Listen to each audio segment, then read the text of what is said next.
कहानी की शुरुआत में बताया जाता है कि हजारों साल पहले इंसानों के जैसे दिखने वाले मॉन्स्टर्स ने धरती पर हमला करके लगभग सभी इंसानों को खत्म कर दिया था। जो लोग बच गए थे उन्होंने अपने रहने के लिए बड़ी बड़ी दीवारें बनाई जिसके अंदर वो रहते थे, यह सोचकर कि दीवारें उन टाइटन्स को अंदर आने से रोक कर रखेंगी।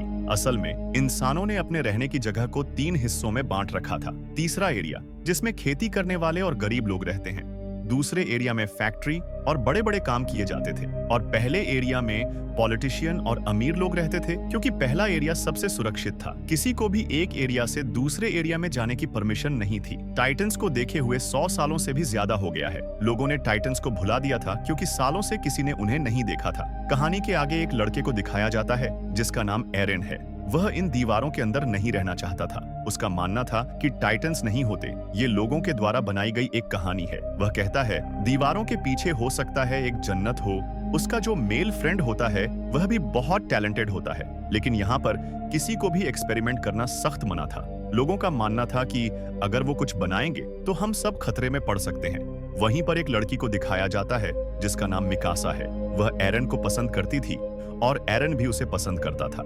दोनों एक साथ जिंदगी बिताना चाहते थे। एरन का दोस्त उससे मिलने के लिए आ रहा था, तभी वह एक आदमी से टकरा जाता है, लेकिन वह उस पर ज्यादा ध्यान नहीं देता और सीधे मिकासा को लेकर एरन के पास पहुंच जाता है, जहां पर एरन एक बम पर खड़ा था। वहां कोई नहीं आता था।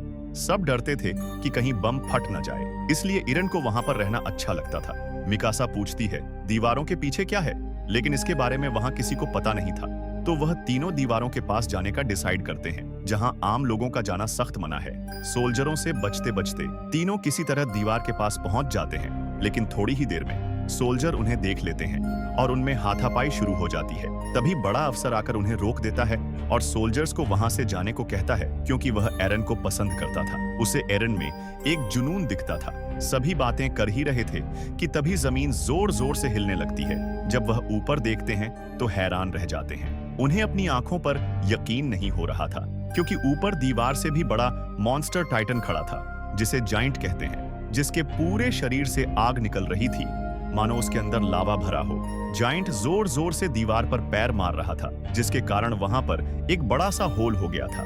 देखते ही देखते जाइंट धुआं बनकर गायब हो गया। थोड़ी देर के लिए वहां शांति हो गई, लेकिन ध्यान से देखने पर पता चलता है कि होल बहुत बड़ा है, जिससे होकर टाइटन्स अंदर आ रहे थे और उन्होंने इंसानों पर हमला शुरू कर दिया। कुछ ही देर में वहां अफरा तफरी मच जाती है। कैप्टन बारूद चलाता है, लेकिन इसका कोई असर नहीं होता। टाइटन्स फिर से अपने शरीर को ठीक कर रहे थे, यानी जैसे वो अमर हों। लोगों में डर इतना बढ़ जाता है कि लोग टाइटन्स का शिकार बनने से अच्छा खुद मरना पसंद कर रहे थे। वहीं खड़ा एरन ये सब देख रहा था। अंदर से टूट चुका था। टाइटन्स ने पूरे इलाके पर कब्जा कर लिया था। सब अपनी अपनी जान बचाकर भाग रहे थे। पूरे इलाके में एक ही बड़ा घर था। सभी लोग उसमें छिपने लगते हैं। एरन और मिकासा भी वहां के लिए भाग रहे थे। तभी मिकासा को एक छोटा बच्चा दिखाई देता है। उसे बचाने के चक्कर में वह एरन से दूर हो जाती है और घर भी पूरा भर चुका था। मिकासा बाहर ही रह जाती है। एरन दरवाजा खोलने की बहुत कोशिश करता है, लेकिन लोगों ने उसे पकड़ लिया और दरवाजा बंद कर दिया। तभी एक बड़ा सा टाइटन आकर एरन के सामने ही मिकासा को उस बच्चे के साथ निगल जाता है। एरन यह देखकर पूरी तरह टूट जाता है। वहां पर खामोशी छा जाती है। इसके बाद हमें 2 साल बाद का समय दिखाया जाता है, जहां सभी लोग दूसरे वाले एरिया में दिखाई देते हैं क्योंकि बचे हुए सभी लोग यहीं बस गए थे। टाइटन्स ने तीसरे एरिया पर पूरी तरह कब्जा कर लिया था। दूसरे एरिया में ज्यादा लोगों के आने से खाने की कमी पड़ रही थी, जिसकी वजह से लोग मर रहे थे। इन सब से बचने का एक ही उपाय था, टाइटन्स से अपना एरिया वापस हासिल करना। इसके लिए कमांडर ने 2 साल की मेहनत से एक टीम तैयार की थी, जिसमें एरन और उसका दोस्त भी शामिल थे, क्योंकि उन्हें मिकासा की मौत का बदला लेना था। कमांडर का प्लान था कि वह बम की मदद से दीवार के ऊपरी हिस्से में धमाका करेंगे, जिससे ऊपर का मलबा गिरकर होल बंद कर देगा। मलबा इतना ज्यादा होगा कि टाइटन्स अंदर नहीं आ पाएंगे। इसके बाद बचे हुए टाइटन्स को खत्म करके एरिया पर कब्जा कर लेंगे। वेपन्स हेड सभी को अपने नए हथियार के बारे में बताती है, जिसका उपयोग करके हवा में उड़ सकते हैं। साथ ही वह बताती है कि अगर टाइटन्स की गर्दन के पीछे वाली नस को काट दिया जाए तो टाइटन्स मर जाते हैं। कमांडर के आदेश पर वे रात को अपने मिशन के लिए निकल जाते हैं। रास्ते में उन्हें कुछ गड़बड़ महसूस होती है। अच्छे से देखने पर उन्हें वहां पर कुछ गायों के अलावा कुछ नहीं दिखाई देता। तभी एक लड़की को छोटे बच्चे के रोने की आवाज सुनाई देती है। जब वह उसका पीछा करते हुए एक बिल्डिंग में पहुंचती है तो रोने वाला बच्चा एक टाइटन का बच्चा था जो नीचे गिरकर जोर जोर से रोने लगता है। उसकी आवाज सुनकर सभी टाइटन्स जाग जाते हैं और उन पर हमला शुरू कर देते हैं। कमांडर यह देखकर हथियारों वाली गाड़ी लेकर भाग जाता है। वहां टाइटन्स लोगों को बड़े ही बेरहमी से खा रहे थे। एक टाइटन एरन के दोस्त को पकड़ लेता है लेकिन दूसरा सोल्जर उसे बचा लेता है। फिर भी सभी लोग पूरी तरह टाइटन्स से घिर चुके थे। तभी कहीं से एक लड़का आकर टाइटन्स को मारना शुरू कर देता है जिसका नाम शिकिसिमा है। देखते ही देखते शिकिसिमा टाइटन्स को खत्म कर रहा था। उसका एक और साथी था जो और कोई नहीं मिकासा ही थी। असल में वह जिंदा थी और उस दिन बच गई थी। दोनों मिलकर लगभग सभी टाइटन्स को खत्म कर देते हैं और दीवार की ओर निकल जाते हैं। हैरान करने वाली बात यह थी कि मिकासा एरन को इग्नोर कर रही थी। शिकिसिमा एरन को बताता है कि कैसे अपने गुस्से का उपयोग करके टाइटन्स को खत्म करना है। दूसरी तरफ कमांडर हथियार गाड़ी में लोड करने लगता है क्योंकि उसने उन्हें छिपा दिया था। वह बताता है कोई तो है हम में से गद्दार जो हथियारों को चुराना चाहता है। तभी टाइटन्स हमला कर देते हैं और एक एक करके लोगों को खा रहे थे। भाग दौड़ में चोर मौका देखकर गाड़ी में बैठ जाता है और भागने लगता है, लेकिन एक लड़की आकर उससे गाड़ी छीन लेती है और सीधे जाकर टाइटन्स के बीच में क्रैश कर देती है जिससे एक बहुत बड़ा ब्लास्ट होता है। लेकिन टाइटन्स को इससे भी कुछ नहीं होता। टाइटन्स आगे बढ़ रहे थे। तभी एरन को शिकिसिमा की बात याद आती है।